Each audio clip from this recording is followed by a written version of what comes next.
Hi, Phil Aston here from Now Spinning Magazine with episode 29 of Chart Watch, New Release News and Music Biz Chat.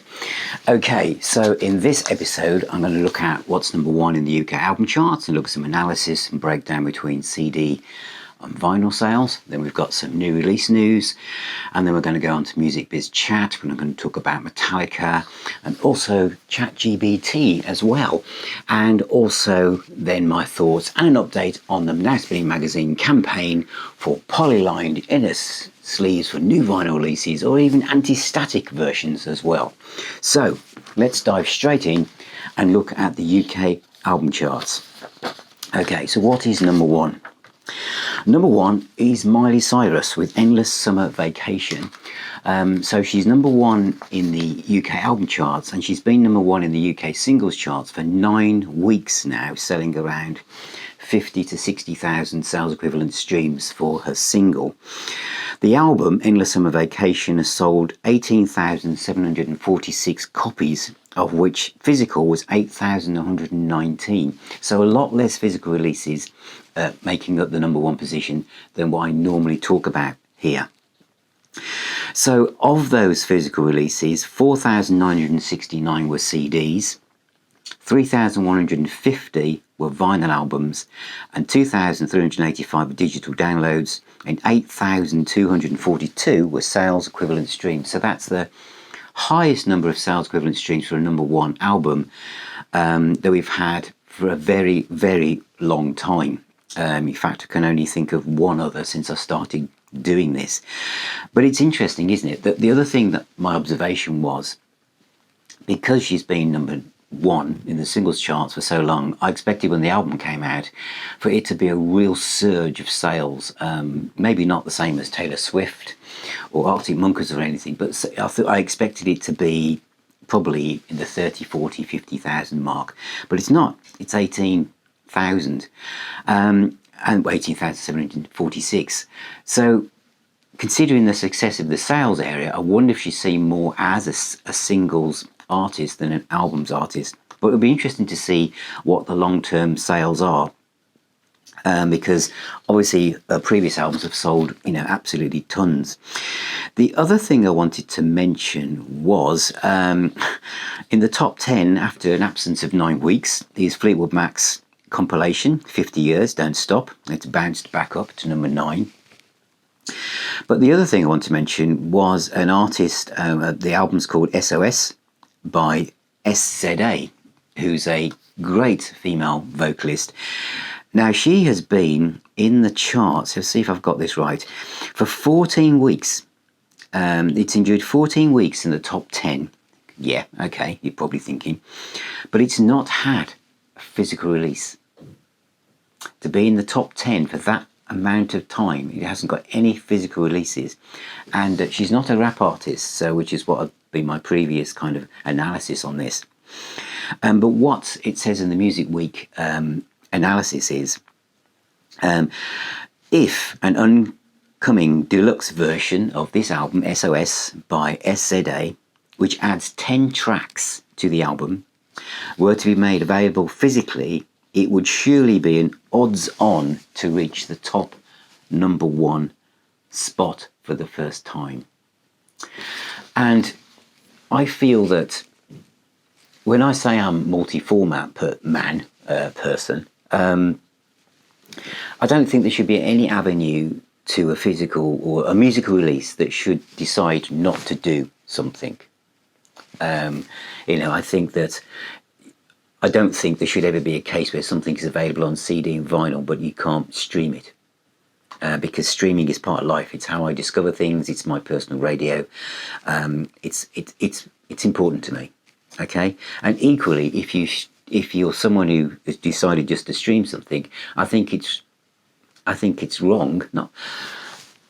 You're not serving your fan base completely if you don't do a physical release.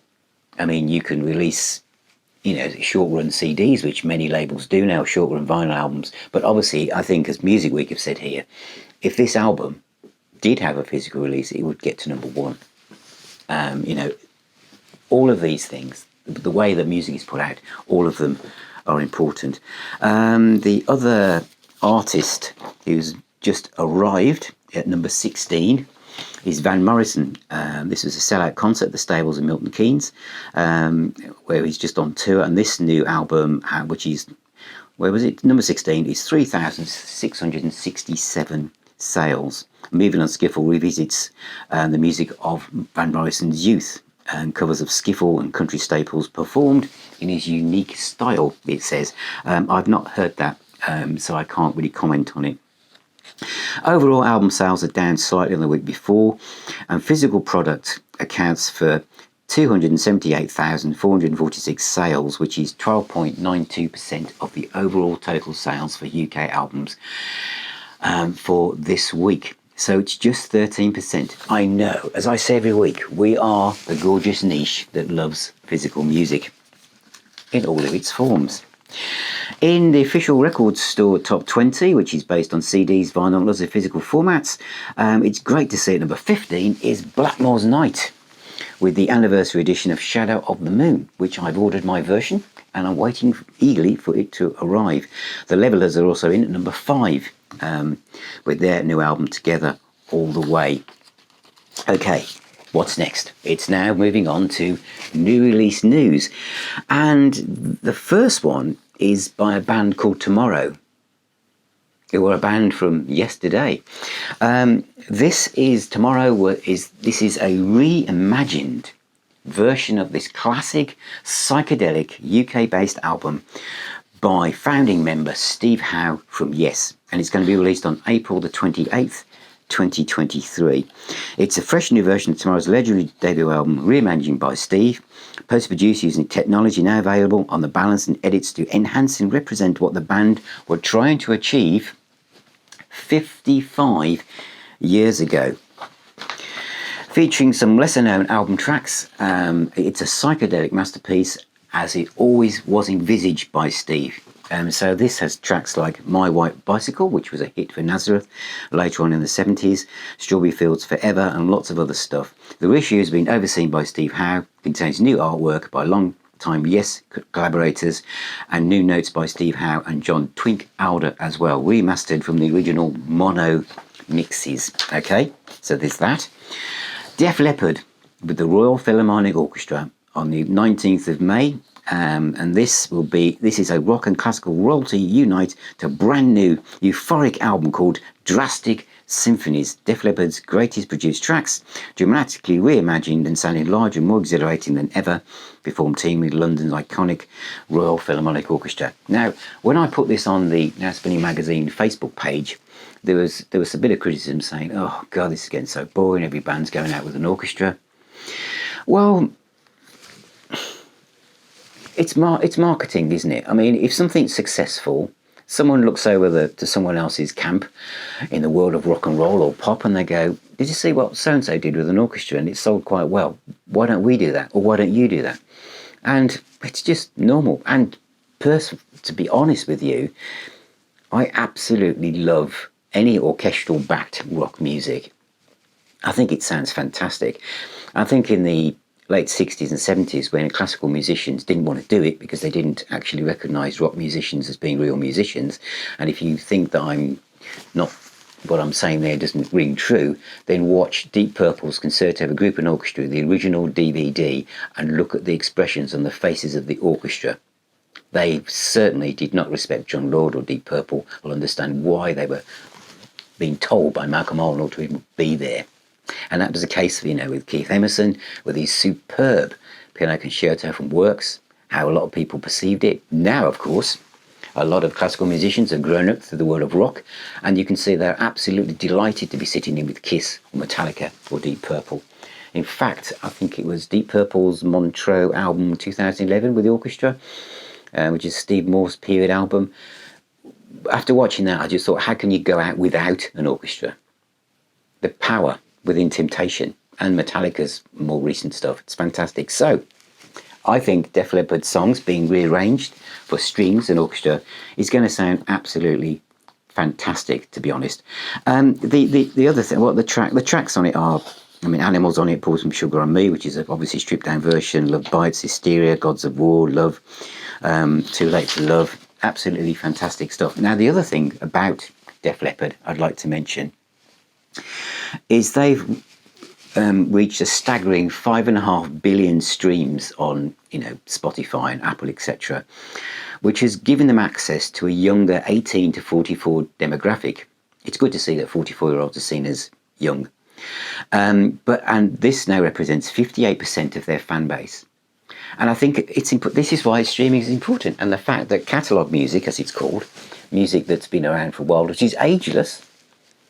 People now, young people don't think, oh, that album's 15 years old, or that's what they don't. They just hear it, and it's just in a playlist, and it is what it is. Music lives forever, and in a way, older music now is more alive than it's probably been for a very long time. So I think that's really cool. Okay, so what else do I have?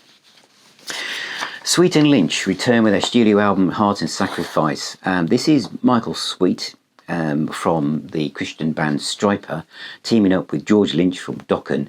I think this is the second time they've done this, and this album comes out on May the 19th. And I've seen a lyric video, not heard the album, but it sounds absolutely superb. And the last one on my list is a band I love called the Hollywood Vampires, and this is live in Rio from 2015. And as you know, if you don't, Hollywood Vampires is a supergroup with Alice Cooper's frontman Johnny Depp on guitar. Aerosmith guitarist Joe Perry is in there, and they've got special guests on this. Duff McKagan from Guns N' Roses, Matt Sorum from Velvet Revolver, Lizzie Howell from Hellstrom. There's all sorts of people. Zach Starkey's on drums, etc. And it's been produced by Bob Ezrin. It's an old concert, but it was done in Rio in front of 100,000 people. And the track listing, you have to hear this band. Their versions of some of the old rock standards are fantastic. Raise the Dead, My Generation, I've Got a Line on You, Cold Turkey, 5 to 1, Break On Through to the Other Side, Yep, The Doors, Manic Depression, 7 and 7 Years, Whole Lot of Love, Jeepster, I'm a Boy, School's Out, $1 Million Babies, Train Kept a Rolling, and Brown Sugar. Okay, so that's my new releases. So, Music Biz Chat. ChatGBT is an artificial intelligence program that allows you to basically ask it anything, and it can code things, it can write things. It's almost like your personal assistant that sits next to you. What's that got to do with music? Hopefully nothing at the moment. But I think we all know we're living in an age of artificial intelligence revolution, and it's probably more important than the invention of the internet in many ways in how it's going to affect our lives. But George Garner, who's I think the editor of Music Week, did a little feature about it, and saying how that people are asking like artificial intelligence to write songs in the style of Nirvana or something, and it can be pretty horrific. But I think the way that artificial intelligence kind of normalizes things, everything becomes set to a template almost, is what's worrying. And what George says, you soon start to question where the real difference is between machine learning how to sound like a human and a human learning to sound like an algorithm. Now, this, I think, hits the nail on the head here. How many chart hits sound so similar, so beholden to the sonic dictates of the ruling algorithms or social media consumption habits?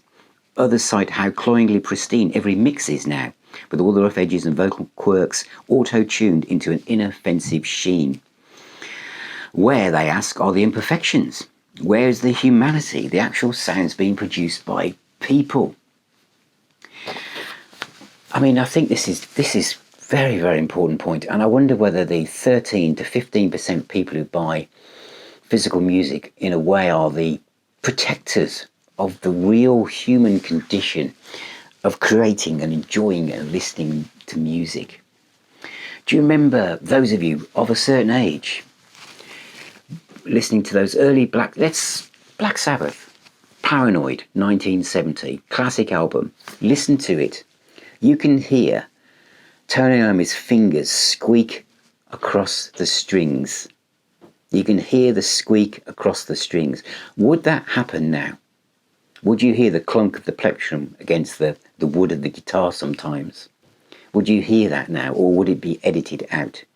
Would people like Ian Hunter, Bob Dylan, Alex Harvey, Alice Cooper, Ozzy Osbourne, would they be chosen as the lead vocalist in a band now, or would they be seen as too unique?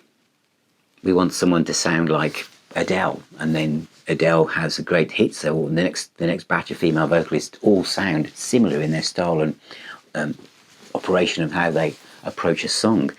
Whereas from the 70s and 80s, each vocalist, think of all the great bands, if you want to think of Zeppelin or Yes or King Crimson or anybody, every single vocalist had a unique DNA imprint on that was them. I think before this artificial intelligence came along, when bands started to lose their well-known singer, we started to go to YouTube to find someone in a tribute act who sounded just like the person who'd left. That's happened loads, hasn't it? Iron Maiden and Judas Priest and Journey, etc. Whereas before it would have been like, Ozzy being replaced by Ronnie James Dio, who sounded totally different. But now people wouldn't take that risk, would they? They'd be thinking, well, this is the sound, this is the benchmark, the kind of tone of voice for our brand as a band. So we need someone that sounds like that. And I think that what we want to encourage is people to just be imperfect, because humans are imperfect. We are all imperfect. We make mistakes. And the human condition, the reason why love songs and songs about hope and songs about pain hit us is because they reflect our own imperfections of being human, of not always making the right decisions. And music shouldn't be perfect. Music should be dangerous. It should be on the edge. You should think, is that guitarist going to make that note? Is the singer going to hit that note? And sometimes they may not. Again, I could use Black Sabbath as an example with The Warning off the first album, where Ozzy doesn't quite reach that note, does he? Does it matter? No, it doesn't. And I think that's what you want. You want to see your musicians on stage and you want to feel that, yeah, maybe you can't do that, but there's a humanity behind it, that it hasn't been airbrushed and polished to the point where it's like soap. So I think we need room for real things. A bit why websites like Etsy, where you can buy handcrafted gifts, is important. So we want our music to continue to be handcrafted for us, for our human ears, not an algorithm or a new auto-tune piece of software. Okay, so that was the first thing that caught my eye. The second one takes me into the world of vinyl. And this leads on to what I talked about last week, because Metallica have bought their own vinyl factory. And basically, they've decided, obviously, they sell more vinyl than most acts, fair enough. And this heavy metal band are now the new owners of Furnace Record Pressing, a Virginia pressing plant that has made discs for Metallica for 15 years. So they already know about them. They're best mates. And they're very happy because they know that their long-term future is secured while being able to take advantage of the growth opportunities. And it's really exciting for them. Now, as I mentioned last week, that CD sales have gone down. They're 41 million versus 33 million for CDs, 41 million being vinyl. But vinyl growth is slowing. It's slowing a great deal. And this is an interesting stat. Vinyl revenue is driven in part by targeting fans who are willing to pay premium prices for the much coveted format, even if they don't actually play the albums. Another US industry body called Luminate found that in 2022, are you sitting down? It's best that you do, okay? For some of us, this is going to be an interesting statistic. They found that in 2022, only 50% of vinyl buyers own a record player.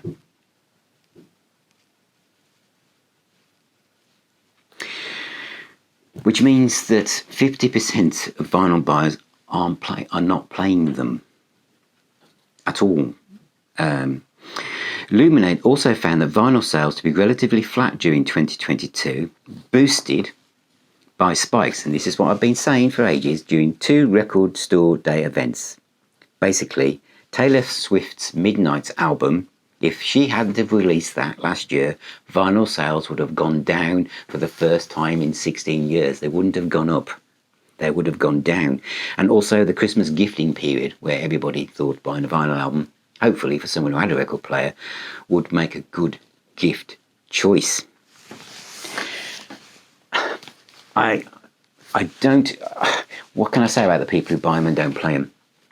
Well, if you're one of those people that buys them and keeps them sealed because you're going to sell them later on for a vastly inflated price, I have no patience or support for you at all, especially as I am someone trying to get hold of, actually CD in this case, the Live and Dangerous box set by Thin Lizzy. Please re-release that. I mean, what were you thinking? Less than 2,000 copies for something like that? Well, anyway. But if you're someone that just streams and you go to the gig and you want a souvenir and it comes in a little tote bag and you buy your vinyl album, there it is, sits on your shelf, you sit down, you look at it, but you're streaming it because you'll get round to buying a record player one day. Okay, but buy a record player. Enjoy the music. Okay, the other thing that the only other stat I wanted to mention in this was that paid downloads, which were 43% of all music revenue in 2012, and now amounts to less than 3%. Downloads are dead. Dead. Right. This brings us on to the last part of this week's chart watch, which is the Now Spinning magazine campaign for the inner polylined or anti-static sleeve for our new vinyl albums. Now, the reason for this, I've got some examples, not the same ones you've seen before. Lee, my youngest son, bought Pedestrian Verse by Frightened Rabbit. This is I think it's an anniversary edition, double album, okay? Not cheap, okay? Nice cover, embossed and all the rest of it. The inner sleeve is this, it's not, obviously they've got the lyrics printed on it, but it's that same kind of white card that's used all the time. Listen to this. Can you hear that? You can hear it scraping across the record. You can also see that it's covered in specks of white dust, and in fact on the record itself are two deep scratches literally covering 2/3 of one side, and when you play it, all you get is click, click, click all the way around. Lee got in touch with the record company. He bought it directly from the artist and they gave him a full refund and just said keep it. But what kind of business model is this, really? This is like 30 odd pounds for this album and it's damaged. You know, would it have been too hard to actually use a polylined sleeve where the record is not damaged? And even this new album, which is by Nick Nicely, this is the Fruits de Mer label, or I'll be reviewing this very soon. Anti-static sleeve. Why can't we have that? Because the thing is, I've got a CD here from Alice Sarah OTT, which is Chopin Complete Waltzes, which my wife Sue's just bought. It's not opened yet, but I know that when I open it, it's going to sound absolutely perfect on my system. I shouldn't have vinyl anxiety, meaning that when I pay for something, it's got to arrive and not be biffed. Well, that was done all right. But when I play it, am I going to be sitting there playing it four sides thinking, oh God, is it going to be okay? Is there going to be a click on it? Is it going to need cleaning? I shouldn't need that, because each time, I mean, in this case, the record company said, oh yeah, here's your full refund, and just don't send it us back. In other words, they don't know what to do with it. But how many of those are there? That's losing money. And this is why the CD cannot die out, because you make those, they sound great, they work first time, and every time you put it on, it'll sound the same. With these, every time I take it in and out of this sleeve, I am potentially reducing the quality of the product and potentially damaging it. And it's a luxury item, I feel. I know some people have said records aren't luxury items. I think when something approaches 40 quid, it is, because that goes towards your, the cost of living crisis that many of us have around the world. That's quite a lot of food. It is. So if you want, you need to reduce the risk of these being damaged when people buy them. And I'm an older record fan, so I'm kind of more tolerant. But I've had surface noise most of my life with records. But if you're young and you're buying this thing and you've saved up and you could have bought the CD for 10 quid, but you decided to go, the extra, £25 to buy the vinyl version, you get it home and it needs cleaning and it's scratched. And what's that going to tell you long term about doing this? It's going to put you off, isn't it? So please, we want anti-static inner sleeves, polylined sleeves as a bare minimum for all new vinyl releases. I shall continue to capture and list all your comments as I put together the document and the blog post for the Now Spinning magazine website. So that's the end of this week's Chart Watch program. So thank you for watching, thank you for being here. Remember, music is the healer and the doctor. Keep spinning those records, and I shall see you on my next video.